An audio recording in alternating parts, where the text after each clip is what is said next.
다들 안녕하세요. 프로토 91회차 토신 정보방 환급 인증합니다. 당첨금은 세후 금액인 거 알고 계시죠? 다들 아시겠지만 한 경기 취소되어 당첨금이 반토막 났지만 그래도 당첨 모두 축하드리며 오늘 경기도 분석 시작해보겠습니다. 금일 첫 번째 경기 뉴캐슬 대 울버햄튼 분석 시작해 보겠습니다.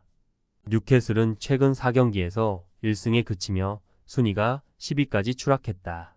그러나 6위 팀과의 승점 차가 7점에 불과하기에 연승에 성공하면 언제든 순위를 끌어올릴 수 있다. 주중 경기에서는 챔피언십 팀을 잡고 FA컵 여정을 이어가기도 했다.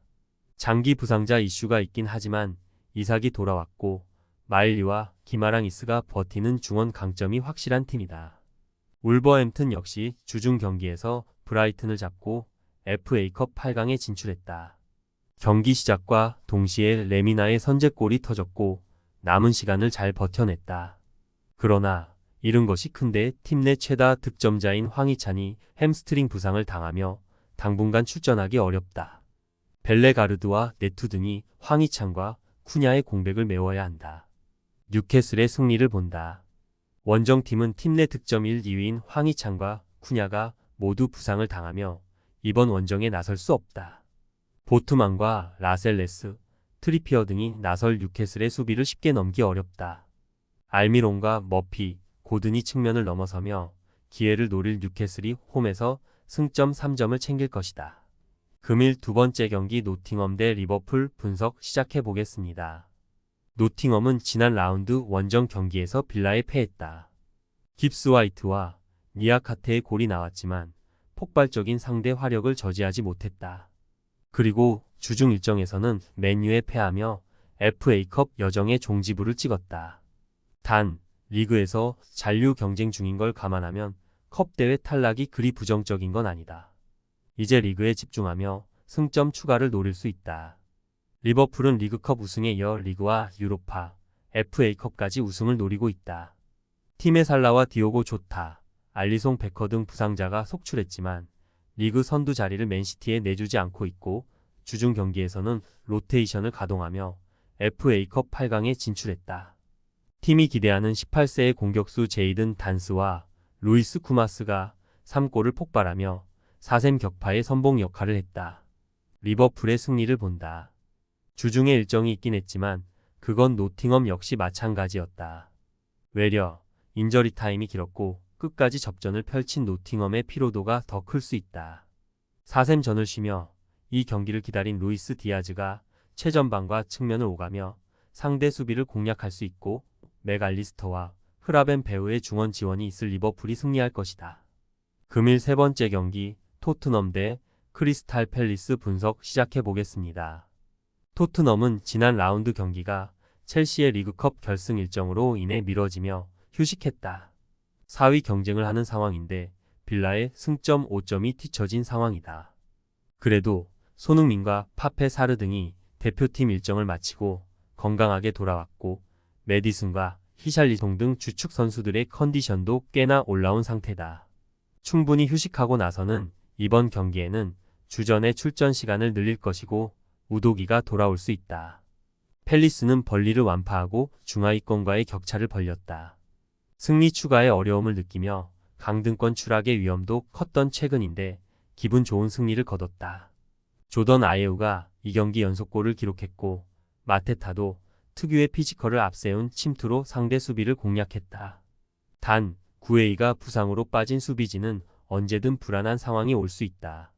토트넘의 승리를 본다. 팰리스는 구웨이가 부상으로 빠진 이후 리차즈와 워드 등을 센터백으로 기용한 3백으로 안정감 있는 수비를 노리고 있다. 그러나 메디슨의 패싱게임 전개 속에 손흥민과 쿨루셉스키, 히샬리송과 브레넌 존슨이 공격에 나설 홈팀을 90분 내내 막아내긴 어렵다. 우도기의 측면 지원도 있을 토트넘이 승점 3점을 더할 것이다. 금일 네 번째 경기 라요 바에카노 대 카디스 분석 시작해 보겠습니다. 라요는 지로나에 패하고 홈으로 돌아왔다. 직전 홈 경기에서 라울 데토마스의 골이 터지며 레알 상대로 승점을 따냈었는데 2위 팀에는 완패했다. 무승의 고리를 끊어내기 위해 크레스포와 포레즈 등 공격 능력이 좋은 중앙 미드필더들 자원을 내보냈는데 수비 라인 보호가 되지 않았다. 또 차바리아는 퇴장을 당하며 이 경기에 출전할 수 없다. 카디스 역시 무승이 길어지고 있다. 그로 인해 강등권인 18위로 추락해 강등 가능성도 커진 상황이다. 그마나 지난 라운드 홈 경기에서 셀타에 극적인 동점골을 넣으며 패하지 않았지만 승점 1점으로는 강등권 탈출이 어렵다. 비슷한 전력의 라요 상대로 원정에서 후안미와 소브리노를 앞세운 공격적인 축구로 승부를 봐야 한다. 라요의 승리를 본다. 카디스는 나바로와 마르치스 등 기대했던 측면 공격수들이 시즌 내내 경기력 기복으로 원하는 경기를 하지 못하고 있다. 트레오와 가르시아가 측면과 최전방을 오가며 기회를 노릴 수 있고 라울 데토마스와 페레즈가 해결할 홈팀이 유리하다. 라요가 홈의 이점을 누릴 수 있는 경기라는 점도 감안해야 한다. 금일 5번째 경기 랭스 대1 OSC 분석 시작해 보겠습니다. 랭스는 지난 라운드에서 르아브르의 극적인 승리를 따냈다. 동점 상황에서 윙백인 포켓이 퇴장당하며 수적 열세에 놓인 경기였는데 다라미가 멀티골을 결승골로 장식하며 팀의 승점 3점을 안겼다.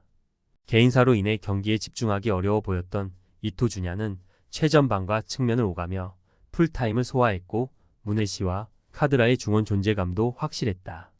릴은 툴루즈 원정에서 하랄손의 선제골이 나오며 앞서갔지만 후반 연달아 3골을 실점하며 패했다. 파리에 패하긴 했지만 꾸준하게 승점 3점 경기를 하며 상위권으로 치고 올라왔는데 툴루즈의 덜미를 잡혔다.